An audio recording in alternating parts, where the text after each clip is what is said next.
Bake Shop fam, welcome to the Bake Shop. Today I'm going to give you a quick tutorial on how to use the BakeShop Booty Ball. Now, although it says Booty Ball, it can be used on so much more than your cakes. So we're going to go over that today on what it is, how it's used, and how it's going to change the game for your cakes. Now guys, you can use this too. Do not let this hot pink color deter you, okay? So let me give some quick background on why this is so important. So in our bodies, we have this stuff called fascia.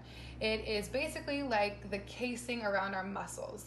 And it gets tight and brittle over time, and things like not staying hydrated and age make it more brittle. And what that does is it tightens up around your muscles and your joints and doesn't allow for proper movement patterns. And when you don't have proper movement patterns, that means you're not using the muscles efficiently and basically not using the full muscle as it should be used. So for instance, with your cakes, if your hips are tight, you're not going to be able to get to a full hip bridge. And if you can't get to a full hip bridge, or you can't extend into a full hip hinge, you're gonna lose about 20 to 30% of like the full potential of your cakes. When we wanna build the cakes, we wanna make sure we get to 100% of their full potential. So unlocking your hips and some tight muscles in the glutes is gonna help make sure that you're baking the cakes to perfection. And that's why this ball is part of the cake mix, because it is a key ingredient to your best cakes. So using this ball on that fascia will help open everything up and make sure that you're ready to do the exercises properly. It's key to use this ball before you do any activation. And the band is a form of activation. When we do all the different band work, that is actually firing the cakes and getting them going for basically the full workout, or if you're gonna go into a weighted workout. Okay, so let's just get right into it. I'm gonna show you a few different things, starting with the cakes, because that is the most important here, on how to use this and what it's gonna do.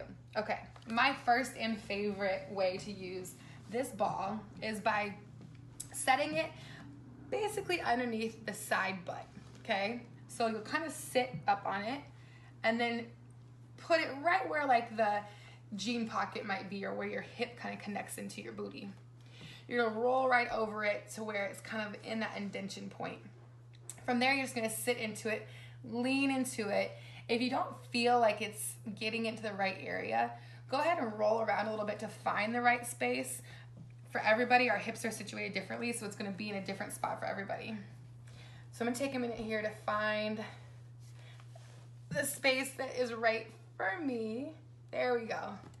So now I'm just gonna lean in on that. And what's happening here is there is a small horizontal muscle that basically crosses horizontally across our glute muscles. It's a hip flexor muscle. And if it's tight and short, our butt does not get the chance to contract and expand properly, our butt muscles. And the things that tighten and shorten this muscle are things like sitting in a car all day or sitting at a desk all day, because it just shortens and tightens with that flexion. So this is a way to open that up and make sure that it can expand and contract properly. So what you're doing right now is you're actively stretching into that muscle. So if you have your muscle fiber, like the long strand of muscle fibers, this is just kind of kneading into there and stretching them open. Now to add to this, once you're there, you'll lift and lower that knee. And that's gonna give it some active stretching to that fascia and to those muscle fibers, okay? Awesome. You wanna make sure to do that on both sides. You don't want a lopsided cake, right? Now my second favorite thing to do with this ball is to put it in this space on your back where a muscle connects into that crosses over the front of your hip. Again, if you sit all day in flexion like this, this is gonna get really, really tight.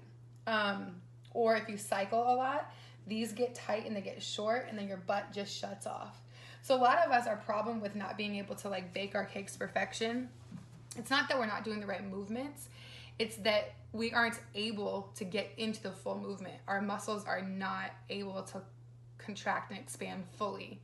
So again, I say this with much importance. If you cycle a lot, like you take cycling classes a lot, it is so important to use this before and after those classes to stretch open your hip flexors and your glutes and keep your back muscles nice and keep them from tightening up.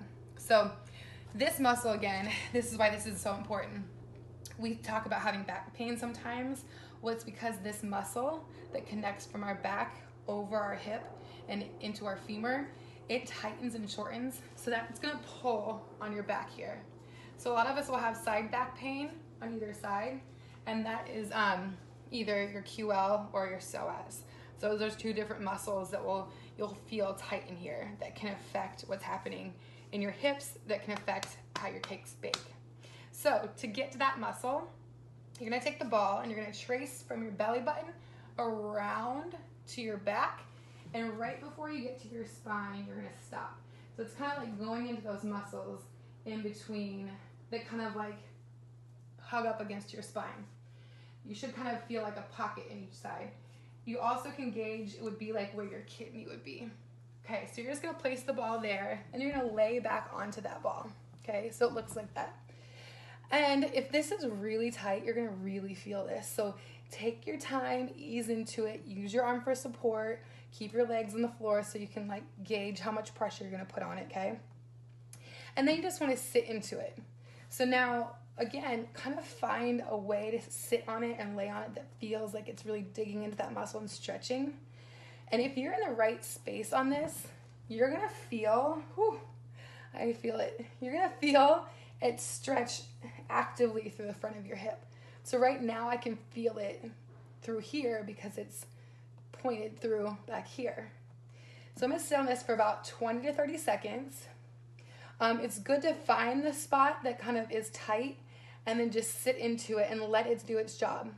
There's some receptors in our muscle fibers that in the first 20 seconds of pressure like this, they kind of clamp in to protect. But then after that 20 seconds with no extra pressure and no extra movement, they actually release out. It's like a defined moment.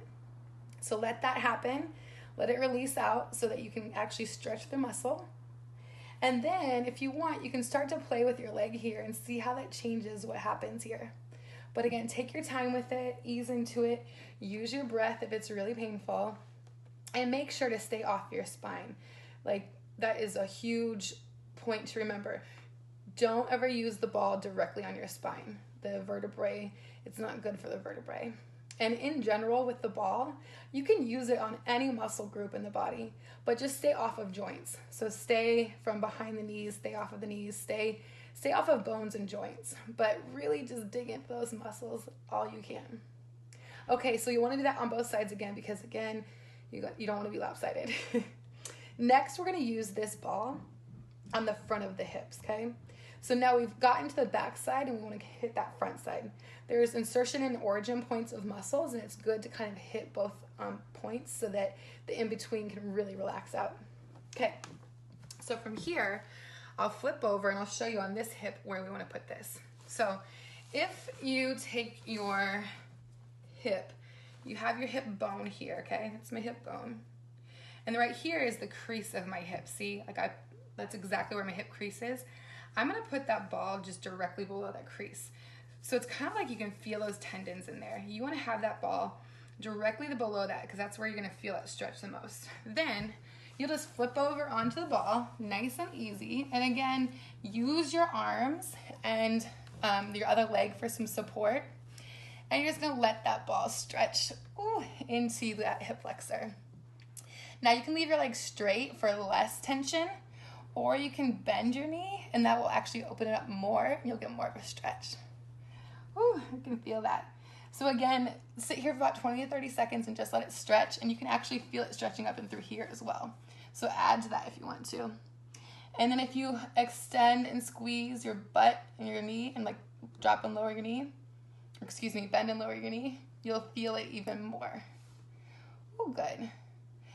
Now the last piece that I want to show you for this, like the glute area and the hip area, is right through here. It's kind of like off to the side of your hip bone. So you're just going to set that there and tilt into it a little bit. So now this is more on the outside of the hip. And again, you're just going to lean into it and let it stretch and sit there. This should feel like if somebody was like digging their elbow into this, right? So using the ball like this is kind of like getting a massage. So just sit into that, let it sit for about 20 to 30 seconds again, and just breathe into it. Okay. Now, again, when you do this, make sure that you hit all sides evenly, so don't skip a side. And it's so important to do this before a workout because you get to make sure that everything is open like it should be to do the work, and it'll allow you to get into your form better. Your hip hinge will be better, your deadlift will be better, your squat will be better. Now, let's take a moment to talk about how we can use this for our back and shoulders, okay? So again, just how we used it for the glutes and the hips, you can actually take this behind your shoulder blades, and this is where it gets to be like a real massage. You can actually lay on the floor like so with the ball up and behind your shoulder blade. Okay, you can open up the arm even more to open up the shoulder blade to let that ball get in there even further. And then just kind of move your head and neck around as you do this to see how it plays on those muscles. Because again, everything from here leads up into here.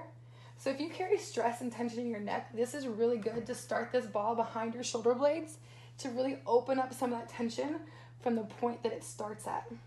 Because a lot of that tension in our head and neck is not necessarily from here, it's from what happens here. And again, sitting at a desk all day, kind of hunched over, is how that gets tight and carries tension. So open up your shoulder blade. You can see it's kind of like behind that wing of my shoulder blade. It's not nice, it's slightly painful, especially if you have like knots back there, but this is why this is so important. Especially if you have knots in a muscle, find that knot and get the ball right on top of the knot and then just breathe into it for those 30 seconds. It will release that knot. The way I like to think of it is like this. If you had a rope and there was a knot in the rope, if you just pulled it like stretching, you would just make that knot tighter. But if you kind of worked in there and undid the knot, then the knot is gone. That's kind of the same thing with our muscle fibers with this. If we just stretch before a workout, any knots in our muscles are just gonna kind of get tighter.